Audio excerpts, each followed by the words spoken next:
mais uma edição do Coliseu da Guardiã, para você que nos acompanha pelo Facebook. Muito obrigada pela sua audiência, pela sua participação, e para vocês que nos acompanham pela Rádio Guardiã, a maior audiência aqui da região do Grande ABC. Sejam todos muito bem-vindos.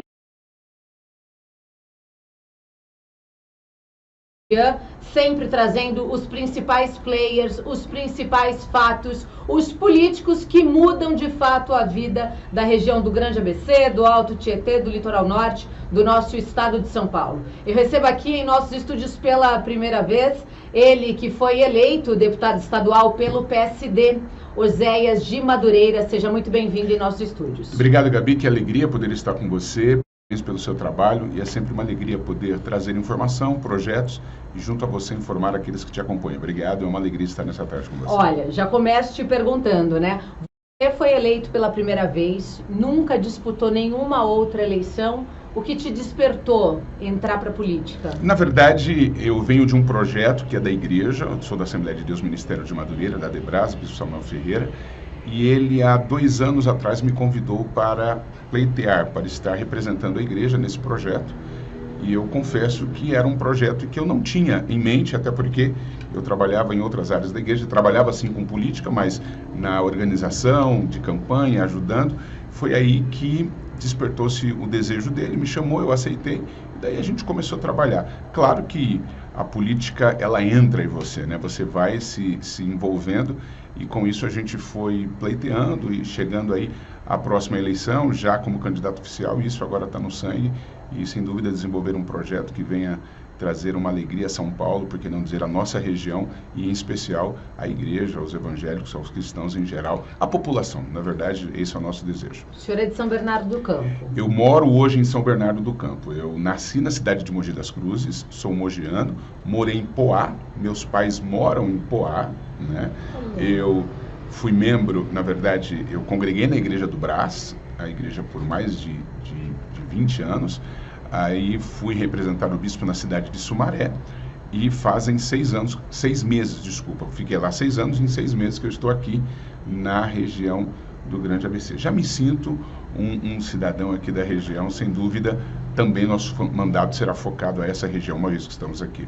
Mogiano, poaense, batateiro agora. E agora batateiro, veja só, é mogiano, poaense, e até por que não dizer, salvo engano, mas nós estamos nessa região, né? Mogi, Poá, ele está nessa região, e sem dúvida eu me sinto extremamente privilegiado.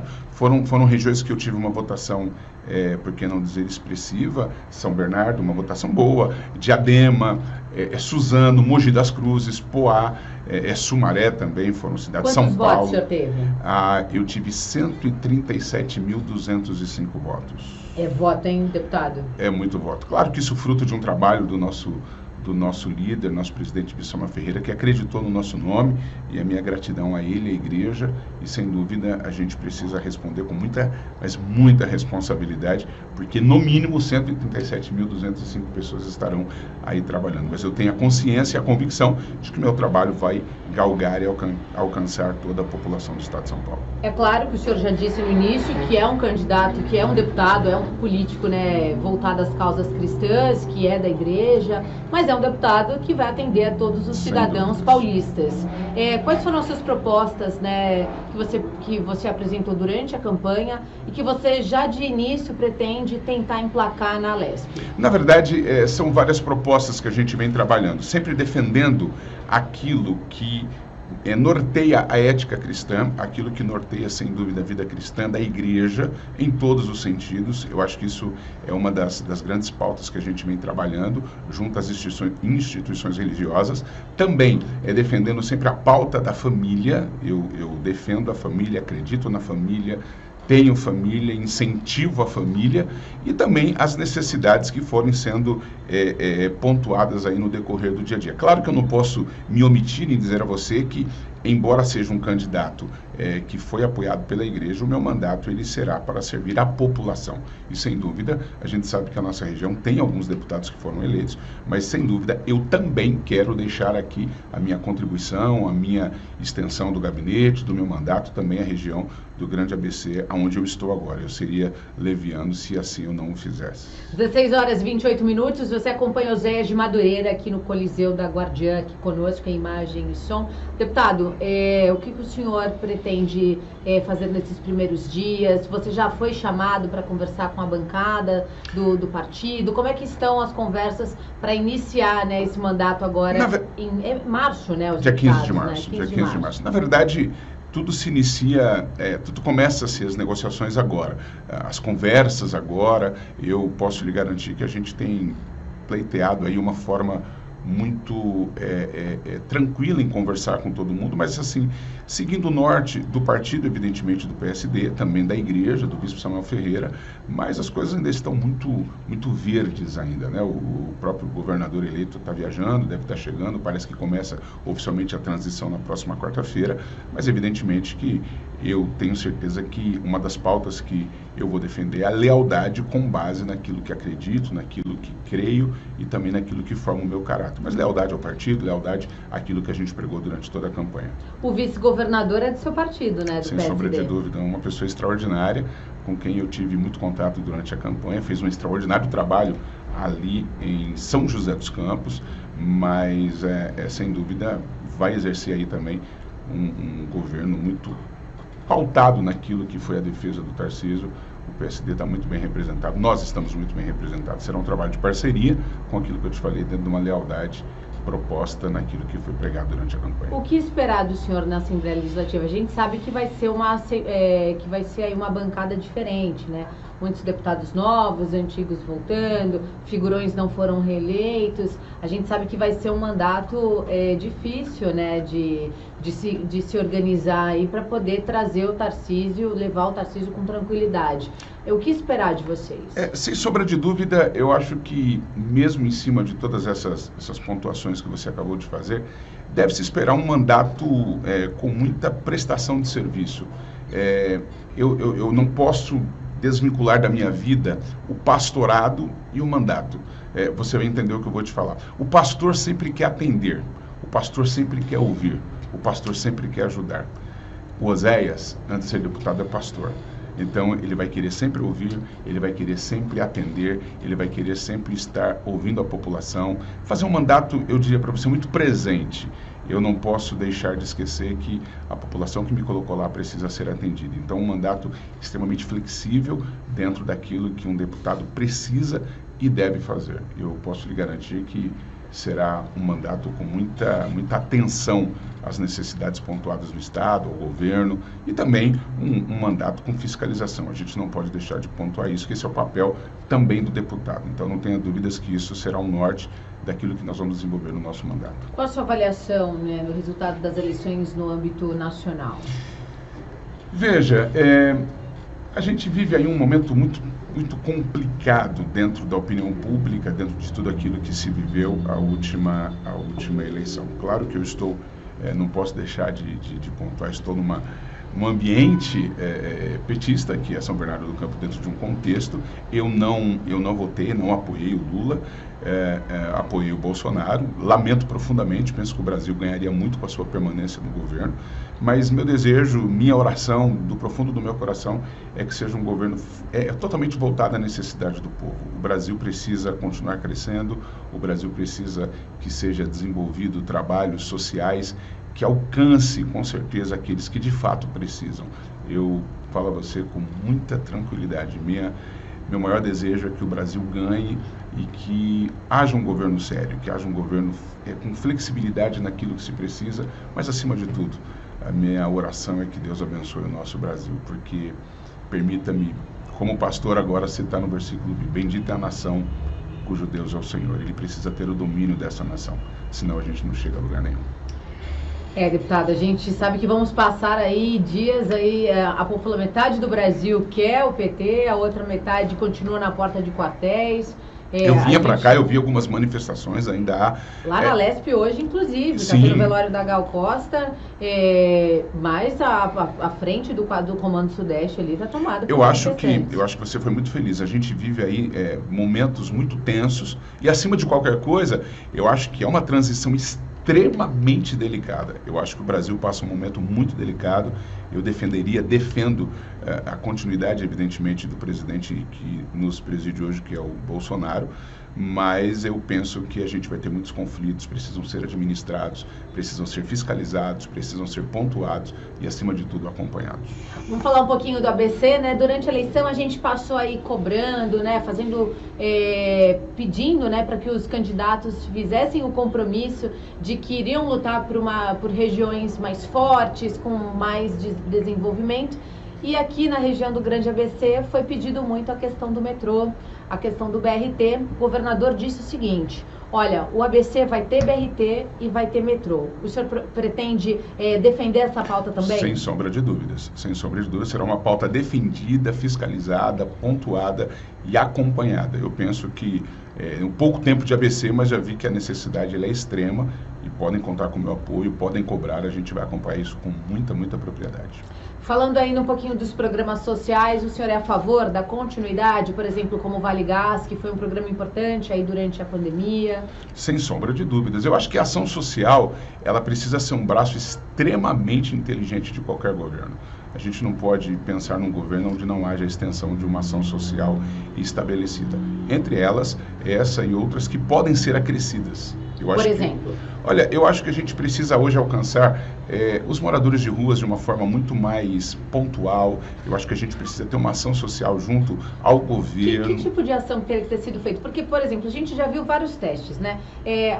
Diversas ONGs, inúmeras ONGs que levam sopa, que levam comida, ONG que oferece tratamento, mas ele acaba voltando para a rua, porque eles se acostumam ali com aquela situação. Exatamente, eu diria para você que muito mais do que levar sopa, eu já trabalhei até como igreja levando sopa, levando agasalho, mas eu acho que a gente precisa trabalhar a área psíquica, a área psicológica, uma ação social que tem esse tipo de tratamento. Por quê? O morador de rua, ele começa a entender que aquilo é a melhor opção da vida dele. Não adianta, você já deve conhecer inúmeros casos que a pessoa vai lá, tira da rua, dá um banho, dá sopa, dá um abrigo, mas o que ele quer? Voltar para a rua. Mas isso tem a ver com aquilo que ele tem na mente como estilo de vida. Eu acho que a coisa precisa ser um pouco mais focada na área psíquica, psicológica, uma ação social, de um tratamento, de pontos que podem ser feitos junto ao governo, junto à cidade, para que a gente possa trabalhar esse tipo de situação. E a reintegração à família.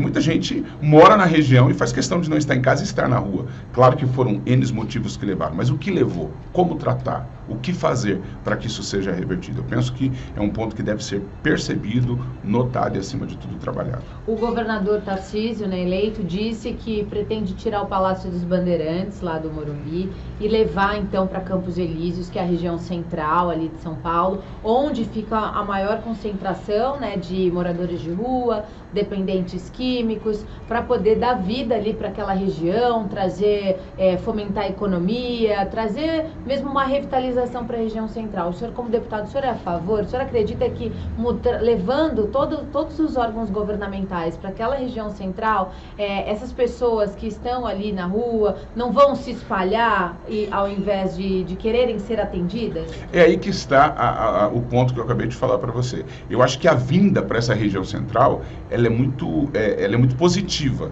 desde que se tenha um olho positivo para aquilo que você vai encontrar na região central. Não adianta chegar lá e espantar. Eu tenho absoluta certeza que o nosso governador vai ter uma ação de acompanhamento, uma ação de monitoramento também, de tratamento acima de qualquer coisa, porque, sem sombra de dúvida, você vai chegar e se instalar ali.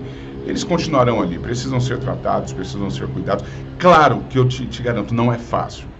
Não é fácil. Eu acho que é um desafio muito grande para qualquer governo. Acho que vai ser o maior, né? Porque talvez de todos. Os prefeitos não conseguiram resolver. São Paulo já passou por 3 prefeitos, ninguém consegue resolver o problema ali da região central de São Paulo, ninguém consegue revitalizar. Agora, com a reforma da Praça Princesa Isabel, que os vereadores aprovaram, não tem mais nenhum morador de rua, não tem mais nenhum dependente químico, mas eles se espalharam pela cidade inteira. E eu diria para você o seguinte, Gabi, que eles saem em massa.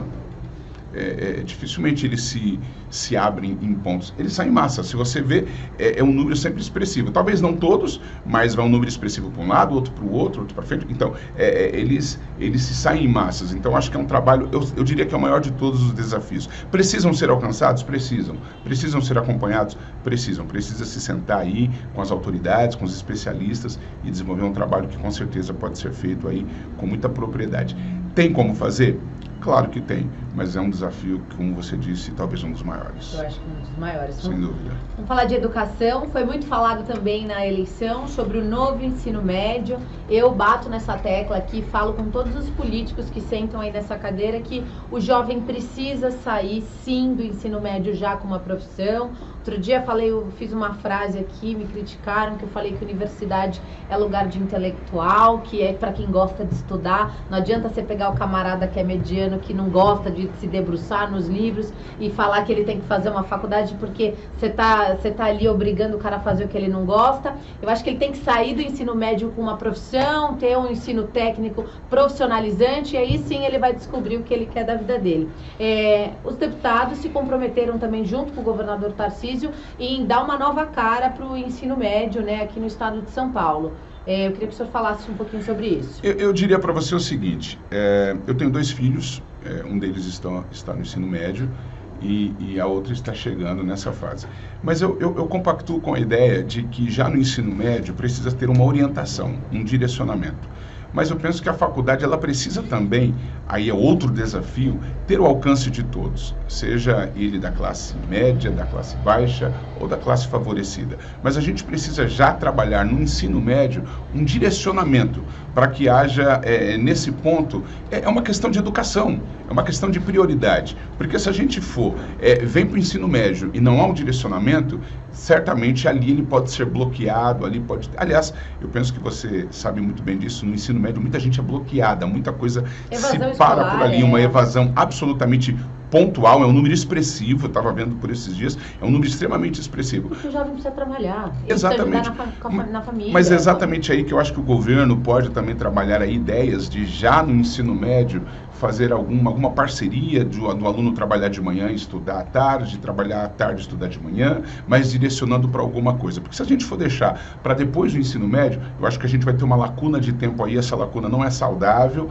a família não é saudável ao aluno. Eu acho que se a educação, os professores, as secretarias de ensino puderem direcionar, eu penso que isso tem a ver com o direcionamento pontual, com aquilo que a gente pode chamar de ajudar, pleiteando novos desafios. Eu penso que o jovem precisa, e a cada dia mais a gente vê, às vezes, e falo aqui com muito respeito, mas com muita propriedade, alguns jovens que estão nessa idade com uma mente muito vazia, e eu acho que é o momento do ensino também corroborar em trazer aí uma orientação para que haja uma formação e, acima de tudo, tenha uma profissão digna, uma profissão direcionada e também uma profissão que ela venha com a aptidão do próprio aluno. Eu acho que isso a gente consegue ter uma plataforma de opções que podem ser pontuadas. Eu penso que o governo, junto aí com os deputados, a gente pode trabalhar por isso. Não é fácil, é um desafio novo, mas um desafio que merece todo o cuidado e todo o carinho.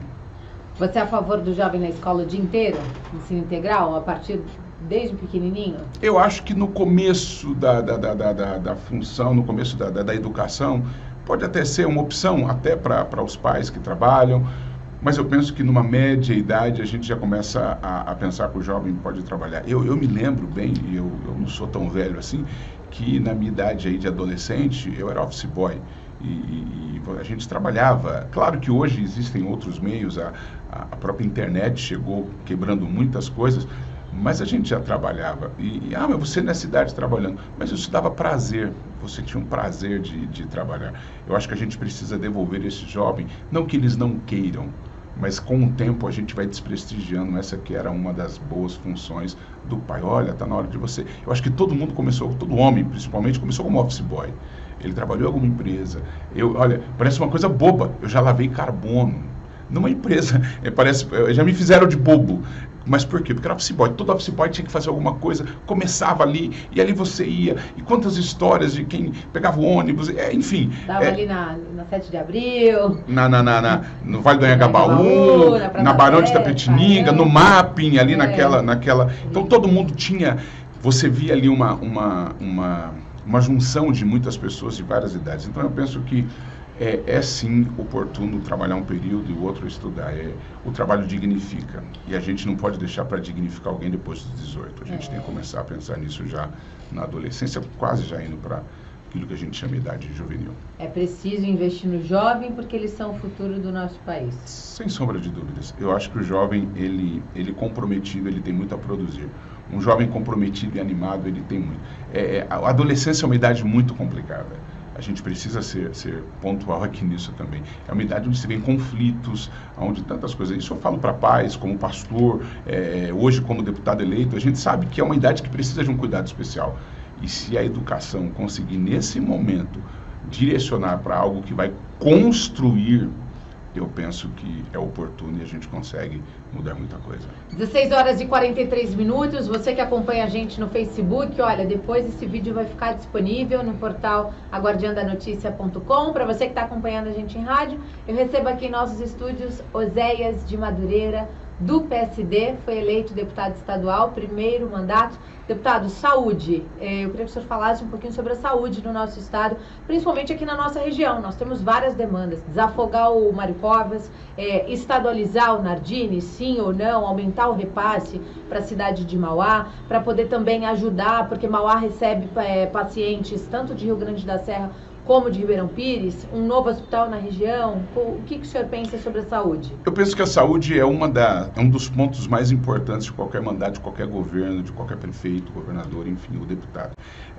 Onde não há saúde, a gente começa a ter aí um grande problema. Eu acho que a demanda da saúde hoje ela está suturada em muitos momentos, em muitas regiões do nosso estado, em especial a nossa região. Eu penso que defender junto aos parceiros, ao governo, aos prefeitos, um novo hospital na região também para desafogar um pouquinho a nossa região seria extremamente oportuno. Mas acima de qualquer coisa também, eu acho que muitas coisas precisam ser revistas a nível de agendas, de exames, consultas. Hoje elas são... Você é a favor de um cross regional? Sim, não tenha dúvida. Eu penso que a gente tendo um cross regional, a gente direcionaria, ele seria direcionado à demanda da região, aos hospitais da região, porque às vezes eu tenho um paciente aqui e o cross tem uma vaga vou dar um exemplo, em Mogi das Cruzes. Acaba que lá eu tomei a vaga de alguém que de repente pode precisar lá, mas se eu tiver ele regionalizado, eu vou ter o controle da região, eu acho que com muito mais eficiência. Claro que é um outro desafio, você vê que você está me pontuando, aliás, você está me apertando sem me abraçar, mas a verdade é que o CROSS seria, sem dúvida, um projeto extraordinário por região, por que não falar, cada região ter aí o seu CROSS, o seu direcionamento, que hoje é um grande problema. Hoje todo mundo, eu mesmo como pastor, deputado eleito, a gente vê que a demanda, ela cai, ela desemboca no CROSS. Muita coisa está lá e é muito difícil. Eu penso que administrar tudo isso regionalizado seria muito mais fácil no meu modo de pensar. Ó, fica aí anotadinho, mas essa demanda do cross regional, não estou te apertando, deputado. Eu estou só não, sabe por quê? Não, mas sabe, pela segunda vez na história, o ABC já teve um protagonismo muito grande, tanto no Congresso como na Alesp. Esse protagonismo foi se perdendo ao longo dos mandatos, porque cada vez menos deputados da região estavam sendo eleitos. E agora, nessa legislatura, nós teremos aí 9 deputados estaduais. Aqui da região do Grande ABC, é óbvio que vocês vão ajudar o estado inteiro, claro. É óbvio, mas são 9 aqui de uma região com 7 cidades.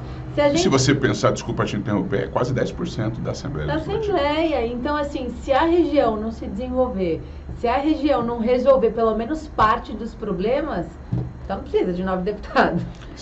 A gente precisa cobrar de vocês para a gente ter o retorno. Então assim, eu agora falo como, não estou falando nem como jornalista, mas eu estou falando em nome das pessoas que moram aqui. É um absurdo, o Grande ABC não tem o metrô, a gente está do lado de São Paulo. O metrô não chega aqui, então... Uma região extremamente subdesenvolvida. As linhas intermunicipais, a gente tem uma menor aprendiz, está aqui a Pietra na nossa técnica, ela demora mais de 1 hora para vir de São Caetano, da USCS, até aqui, porque o ônibus só passa no horário X e se ela perde, ela chega mais de 40 minutos, 50 atrasada. A região não se conecta. Então, assim, o que fazer? São só vocês que conseguem dar soluções para esse problema da mobilidade, esse problema da saúde, porque realmente o senhor falou, eu vou te dar casos que já aconteceram aqui, sim, que já chegaram pra gente.